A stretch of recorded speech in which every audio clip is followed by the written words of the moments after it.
On this episode, our very own Kathryn Nizzi, our CMO, is going to be interviewing me, Jeff Cohn, the host of the Team Building podcast, to talk to me about my personal life, kind of get in the brains of myself. She asks me some personal questions surrounding a lot of different topics, so you don't want to miss out on this very unique episode.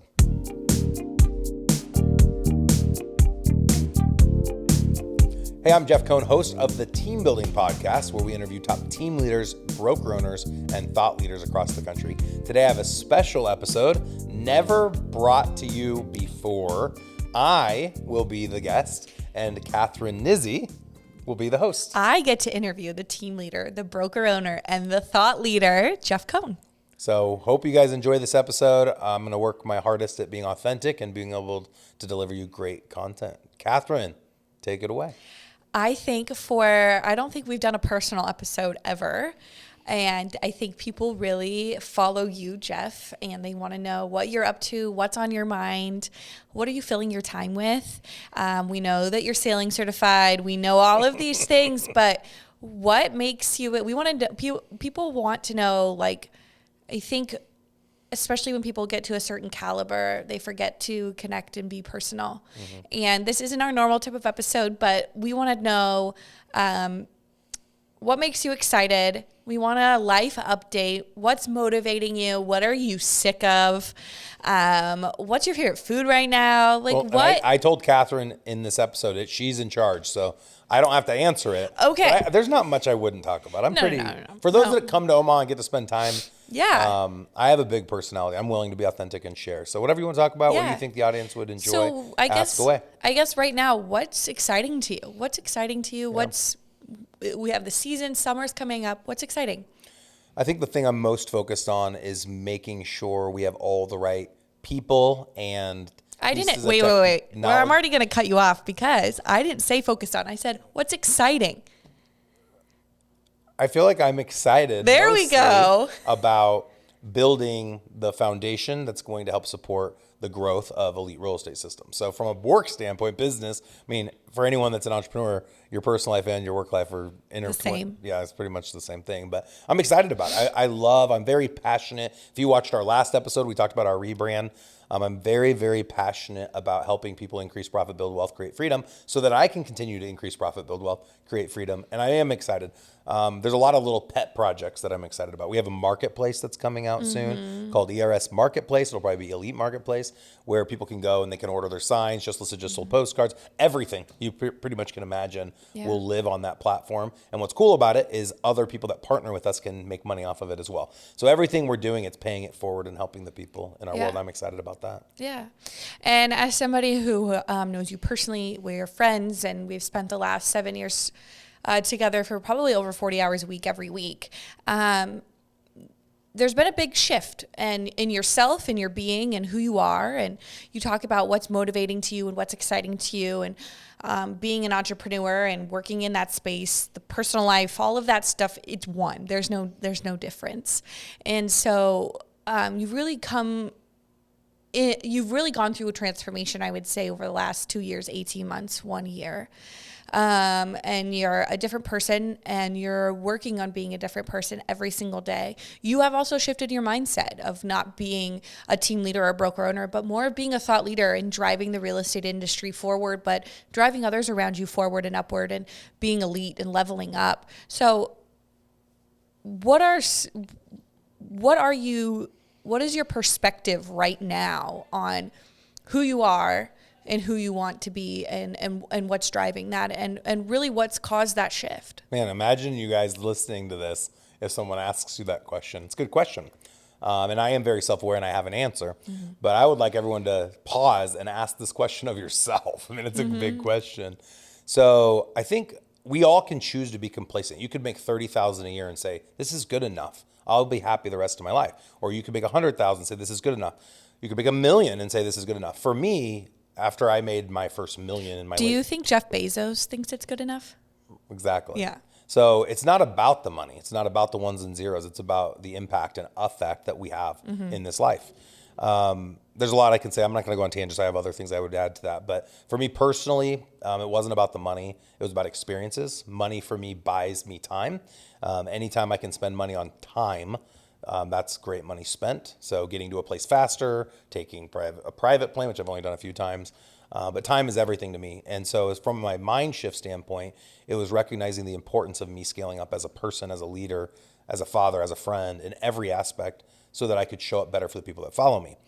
I would love to push the autopilot and say, oh, I'm just going to live off my investment properties, which I could do if I wanted to, downgrade certain aspects of my life, but I would lose the ability to impact other people's lives. And so when I see someone who will, I feel like, stand on their ivory tower and say, well, I make enough money, I don't need to do X, Y, Z, that's wonderful for you, as I clap my hand for you, but it's not about you. It's about all of the other people in the world that you could impact who now won't be impacted by you. They'll have to be impacted by someone else, hopefully me, through Elite Real Estate Systems. But you've lost the ability to lead, and you did that because you chose to be complacent.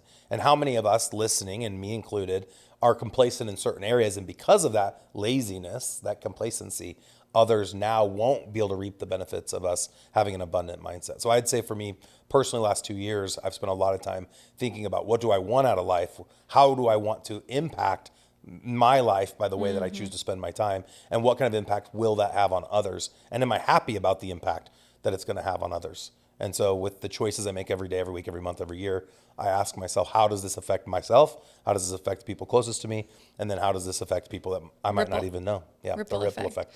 You can almost say that your personal mission statement is continue positive impact. Yeah. I always say to become a better version of myself every day while helping other people become better versions of themselves. Yeah. Yeah. And that's really powerful. And I think a lot of people we forget to stand on our own 2 feet and to have our own, okay, this is what I believe in, and have our mission statement and something that guides us. I will add to that, in my journey, and this is an entrepreneur's journey, you have fear of failing. The fear of failure is you don't want to be embarrassed. We start off in first grade where they ask you a question. If you're in public school, this was for me. You ask a question in class and you put your hand up and you answer a question and it's wrong. And then you feel stupid. Kids actually laugh, literally laugh. I don't have a memory of that happening, but I know that happens. I had a stutter, so. There you go. So you dealt with kids laughing at you. So then do you think you're going to raise your hand again? No. We're conditioned to not want to fail. And so you have 99.9% of our society, I believe, are robots that are plugging in to this cultural acceptance desire where they're making choices based on being accepted, not making choices based on what's best for them or best for their family or best for the people that follow them. Yeah. And I feel like I unplugged from that a long time ago. I think a lot of my success is directly tied to the fact that I chose to live my life. This is actually outlined in the book, The 5 Regrets of the Dying, where people live a life someone else wanted them to live. Validation. So now going back to 2018, 2019, when I'm a leader of a big team, we're number one in the country, I have the podcast, I have the coaching company, I have some ancillaries. I had to make a decision 3 or 4 years ago. Do I want to continue on that path of complacency? It still will create impact. Or do I want to go next level? And for next level, that meant millions of dollars in money, in time, in sacrifices, and in then taking on this project of I'm willing to partner with anyone in the country to help them do all the things I've done. There was no book for that. There was no playbook. There was no one book that said, millionaire real estate agent. There's no millionaire company that partners with people in mortgage, title, insurance, property management, investment services. So we've had to pave our own way and spend lots of money and time and stress. And I'm back to feeling how I felt when I got my real estate license, and then feeling how I felt when I started my real estate team, and those hard days of asking yourself, what's it going to look like on the other side? Yeah, it hurts. It hurts. I've been doing something recently. I saw this woman on Instagram. She's doing this 30-day challenge of herself to be rejected every day. And something personal about me is I hate rejection. Don't we all? I mean, every time, it doesn't happen often, but when we get a cancellation, somebody fires us from coaching, and I get those emails, I funnel those emails. It is a stab in the gut for me. It puts my heart on the floor, right? And I was like tired of feeling that way, because I was like, those people have to move on. That's okay for them. And so I've been challenging myself to get hard rejection every day for the past few weeks, and it sucks, but it's growth. And it hurts. But now when I face rejection now in my normal life, I'm like, okay, fine. It makes it more tolerable. Yeah, it makes it a little bit more. Still, sometimes it's like a stab in the gut, but that's okay. What I've learned is if you're living true to what you believe, And of course, our belief of what we believe is our truth. Right. And that's what keeps us anchored. If you live true to what you believe and someone rejects you or your product, they decide to not be an ERS client, okay, we know we've provided what we need to. And I actually just talked about this morning in one of our Wednesday huddles with a group of all of our direct reports. And I just simply shared that if it doesn't work out for someone inside your organization and you as a leader feel that you've done all of the right things to help someone be the best version of themselves and they still select to leave your world, you've done everything you can do, and you should give yourself the ability to say it's okay and let it go. And so I would say the same with like someone canceling. It sucks to feel like you lost, but at the end of the day, I think of people as maybe one day they'll come back. Yeah. When they but leave. it's just rejection, and it's a place I needed to grow, because I know rejection is something that makes, I want to cry. I just want to curl up. It's like the cashier at Target being like, no, I can't give you, or like anything. It's like, no, you can't have double chicken, whatever it is. I'm like, okay, whatever you say. What are your situations? Yeah. So just. What happened? You got rejected by the cashier at Target? No, not rejected like I asked. Or like, for a perfect instance for me is I get a pedicure and you don't like the way it's being done, and you're like afraid to say it. I've been very good. No, you don't need to be a jerk, right? But just those little moments add up. Sticking up for yourself, that it adds a lot. Sure. And it's little things like that build on themselves that make you bigger, better, faster, stronger. I like that. Okay, so what are you doing for fun? Right now, my oldest child's graduating high school. Literally today, as we record this, it's her last day of high school. So we're getting ready to bring her to college this fall. And this summer, we're going to plan several family trips, one of which is a boating trip. I'm going to take my kids to Table Rock Lake. You went last summer. Right outside of Table Branson. Rock Lake's one of the best. I love it. It's close to close 5-6 hours away. It's drivable. But we really enjoy that. Lots of different projects around the house that I have the kids helping with, which is fun for me. Yeah. I have a big 3-acre lot that takes a lot of time and energy. And there's certain things I leverage and I hire for, but there's other things I do myself just because I'm enjoying it. So that's all you're doing for fun? I mean, I could keep going. I love golf and pickleball. I have a court at my house for pickleball indoor. It's heated and cooled, surround sound, all the things. So what are you doing to take care of yourself? In which way? Physically first, and then we'll go mentally. It's fun whenever anyone asks you a question, don't assume the way they ask it is what they intended. Let them define it, unless you just want to take a tangent and run. But physical, mental, et cetera, et cetera. So physically, I've started about 3 weeks ago eating lower carbs, just keeping my carbohydrate intake low. I've lost about 30 pounds, and I'm on a journey to lose 100 pounds. I've done that 5 other times in my life. So I've lost over 1,000 pounds across like my life. Of gaining and losing. I always joke, my excuse is that I live in Nebraska, so I have to gain 50 pounds for the winter. And then when I come out of hibernation, I only the heated pickleball court. I only lose 40 pounds. So then I have this net deficit of 10 pounds. And then over every decade, I end up having to lose it. So I'm on that journey. It's going really well. Pickleball is like 5 times a week. Golf is probably 2 times a week. I like walking around my neighborhood. I have like all the 17 miles of trails that I can hike on. We've been on a walk. Yeah, it's nice. Yeah. Hot tub every morning. There's been videos posted online of me falling. I chose to post that because it was funny. But I love sitting and meditating in the hot tub from a health standpoint. 8 hours of sleep every night is my goal. Vitamins every day. I'm not on any prescriptions. Yeah. My body age right now is 37 and I'm 42, so I'm pretty happy about that. My metabolic age, I think is what they call it. Yeah. Other than having more fat on my frame than I'm supposed to. I'm healthy. I'm strong. I feel. People always ask, how do you have so much energy? Well, caffeine helps. We have Nitro Brew at my office, and I drink pre-workout and energy drinks. But I think that when you're doing all the right things, I didn't talk about vitamin D, being in the sun, meditating, sleeping, eating clean. I also quit drinking soda, which I would drink probably 2 or 3 sodas a day. So I'm doing a lot of Mio with carbonated water, which I really have enjoyed. But all that's given me a ton of energy. If anyone ever comes out to one of our events, I'm the first person to wake up. I'm the last person to go to bed. I go hard, and I love it. And I never crash. I just have a lot of energy. It's my personality. Awesome. Yeah. Awesome. So you're taking care of yourself. You're doing all the good things. I mean, I think people find motivation in just other people who are in their same place, whether it's in the business, physically, mentally, just as the same type of family, whatever it is, it's very motivating. And it's very interesting. People find motivation everywhere. Where do you find motivation? What is motivating to you? Why and why? I think people will use their family as the reason, and I don't think it's true. I think it's an easy answer, and I think it is true. I think that people think it's true. I don't think that it's actually true. I think that when we grow up, we have an expectation of what our life's going to look like. And then when our life doesn't align with what we thought it was going to be, we're sad, but then we ask ourselves, why am I sad or disappointed? And I think sometimes we come to realize we're only sad and disappointed because our life didn't end up how we thought it was going to end up. But then we actually realize or recognize when we're truly self-actualized or self-aware that we didn't want the life that we thought we wanted when we were younger. So just because you thought you were going to have a white picket fence, but now you live in a condo downtown, you come to this realization of, I'm actually happier in the condo downtown. Yeah. I just didn't know when I was younger that It's like when you're going through a breakup, you're like, my life was supposed to be so perfect. And then you find the next person, you're like, wait a second. This is so different. Yeah. So I think that I've had like a pretty aggressive journey of self-awareness. And, I think I've learned a lot going through a missions trip. I was in Brazil for 2 years as a kid when I was 19 to 21.